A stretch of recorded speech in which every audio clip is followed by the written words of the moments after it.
Hiya, I'm Jasper, and welcome to your video review for The Owl House, Season 1. So, as always, I'm going to give you the good, the bad, and the furry. Let me just tell you, there are fae-type creatures galore in this, so quite a bit of, like, feral furry and anthropomorphic furry and just furry things in general, and from, the name Owl House, you can imagine that there's some owls in this, and there might be an owl house.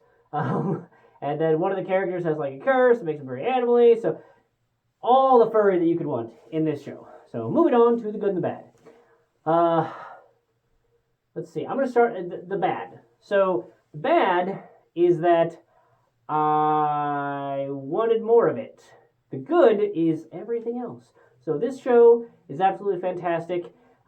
Yes, it's an animated show that's clearly geared towards kids, so there's like some situations that are a bit more solved or a bit more geared in that realm, but it's not one of those ones. It's not like I don't know, Teletubbies or something. Like it's not just something that'll make you want to gouge your eyes out if you're not a child. It is a huge amount of fun, and I love the main character. It's got a little bit of that like My Hero Academia thing where she's going to a school and she wants to get better or do magic in the first place, and that exploration, and she learns things about the Fae world. And what I love is how it's got a bit of that Discovery, like Star Trek Discovery type of thing, where so many of the problems are solved by talking. Like, yes, there's a whole bunch of action and fighting, and the animation there is really cool. It's not quite, it's not quite Avatar, the Last Airbender level of animation, but it's still good. Like, it's decent, and the backgrounds of a lot of the like places are just really rich with things. It's not, the bathhouse, it's Spirited Away type of thing, but I would say it's a lot more rich than many of the other backgrounds from many of the other animated shows that have come out in this time frame. So props to them, and I really liked all the characters. I thought they were interesting. I liked how they implemented the world and the rules of their magic, and how the characters developed and relationships changed, and things changed over time, and I thought that they did it really well. Like there was individual episodic things where it's like, okay, we're going to solve this thing in the next 23 minutes, but there was still an overarching thing where there was characters coming together and growing apart and doing other things. Like it felt like a cohesive singular story, but with interesting things along the way.